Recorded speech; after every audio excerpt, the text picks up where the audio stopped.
नमस्कार, मेरा नाम राम कल्याण मीणा, सह आचार्य राजनीति विज्ञान, राजकीय महाविद्यालय झालावाड़। आज हम BA part 3 political science paper 2 में अंतर्राष्ट्रीय राजनीति की नई प्रवृत्तियों के बारे में चर्चा करेंगे।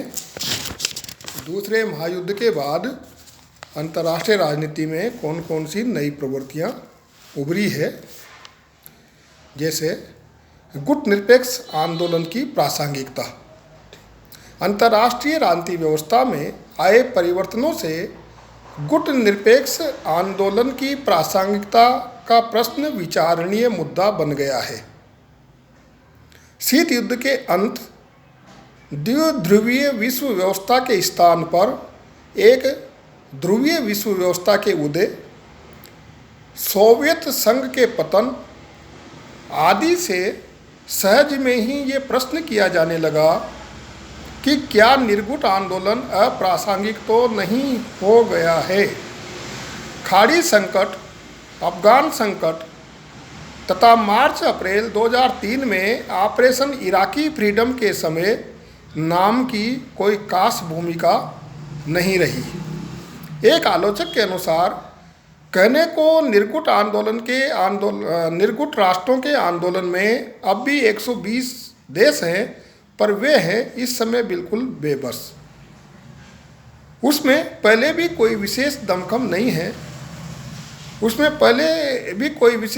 नहीं है, पर शीत युद्ध के चलते दोनों महाशक्तियां कम से कम इसकी बात अवश्य सुन लेती थी।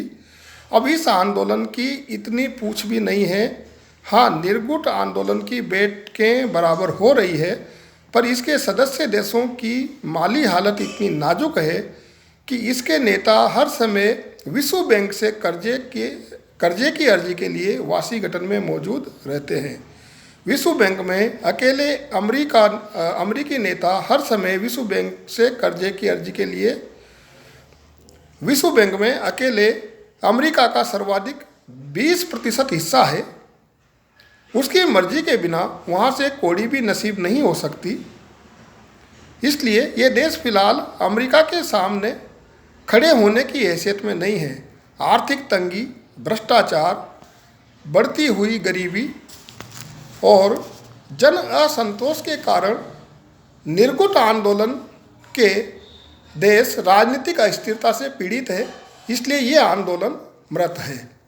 फरवरी 1992 में गुट निरपेक्ष देशों के विदेश मंत्रियों की बैठक में मिस्र ने स्पष्ट रूप से अपील की थी कि इस आंदोलन को समाप्त कर दिया जाना चाहिए। उसका तर्क था कि सोवियत संघ के विघटन और सोवियत ब्लॉक तथा शीत युद्ध की समाप्ति के बाद गुट निरपेक्ष आंदोलन की प्रासंगिकता समाप्त हो गई है। कुछ विशेषज्ञों का कहना है कि बदली विश्व राजनीति में नाम की राजनीतिक भूमिका की अपेक्षा आर्थिक क्षेत्रों में महत्वपूर्ण भूमिका है। नई अंतर्राष्ट्रीय अर्थव्यवस्था की स्थापना तथा दक्षिण सहयोग के लिए नाम महत्वपूर्ण मंच साबित होगा। गुट निरपेक्ष आंदोलन समय के साथ हो रहे परिवर्तनों के अनुरूप अपनी प्राथमिकताओं को नया रूप देने का प्रयास कर रहा है। गुट निरपेक्ष आंदोलन की भूमिका को नई स्फूर्ति देना एक ऐसा मुद्दा है जिसमें पिछले कुछ समय से आंदोलन का ध्यान लगा हुआ है। आज गुट निरपेक्ष आंदोलन तेजी से बदलती हुई मौजूदा अंतर्राष्ट्रीय आर्थिक परिस्थिति में विकासशील देशों के हितों के संवर्धन और सुरक्षा की तथा इसके विभिन्न मुद्दों पर परिदृश्यों को जोड़ने की आवश्यकता के प्रति विशेष रूप से सजग रहा है। अगली जो प्रवृत्ति है वो है संयुक्त राष्ट्र संघ का बढ़ता परिवार।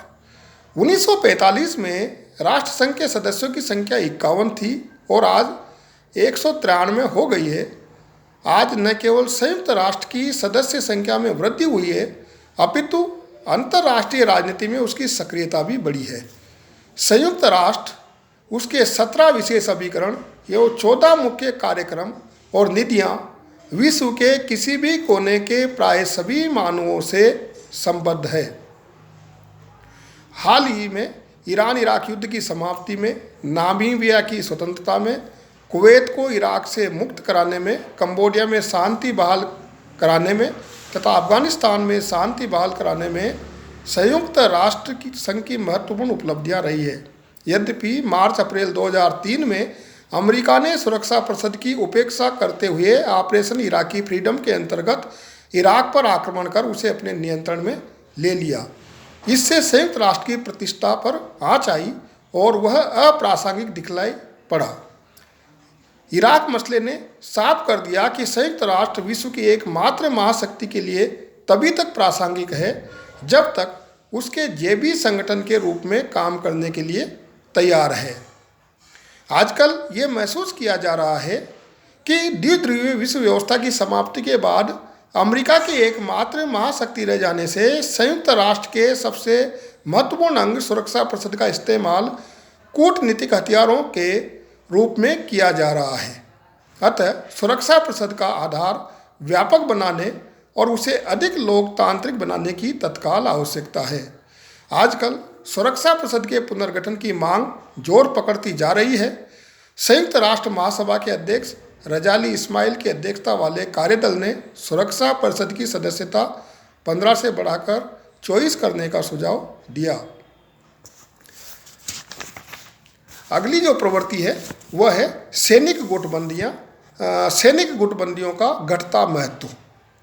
द्वितीय विश्व युद्ध के बाद सैनिक गुटबंदियों का जाल बिछाने की प्रवृत्ति थी। उन्हीं दिनों नाटो, सीटो, सेंटो, वार्सा पैक्ट जैसे सैनिक संधियां अस्तित्व में आई। अब इनका आस या पतन प्रारंभ हो गया है। वार्सा पैक्ट का अंत कर दिया गया है और नाटो भी मात्र नाम का संगठन बना हुआ है। नाटो के स्वरूप में बुनियादी परिवर्तन कर दिया गया है। अगली जो प्रवृत्ति है वो है नाटो का पूर्व की ओर फैलाव। रूस ने 1991 में नाटो के साथ जुड़ने की इच्छा प्रकट की थी, पर उस पर अमल नहीं हो सका। हेलेंस्की शिखर सम्मेलन में क्लिंटन और एल्सिन के बीच जिन 5 समझौतों की घोषणा हुई उनमें नाटो और रूस के बारे में समझौता भी शामिल है। कहा गया है कि मध्य यूरोप और पूर्वी यूरोप के देशों को जो पहले वार्सा संधि संगठन में शामिल थे, नाटो का सदस्य बनाया जाएगा। राष्ट्रपति क्लिंटन की पहल पर पूर्वी यूरोप के 3 देशों पोलैंड, हंगरी, चेक गणराज्य को जुलाई 1997 में नाटो का सदस्य बना दिया गया था। विस्तार की इसी योजना के अंतर्गत 29 मार्च 2004 को नाटो में यूरोप के 7 नए देशों को सम्मिलित कर लिया गया। इन राज्यों में से 6 राज्य ऐसे हैं जो साम्यवादी गुट तथा वार्सा पैक्ट के सदस्य रह चुके हैं।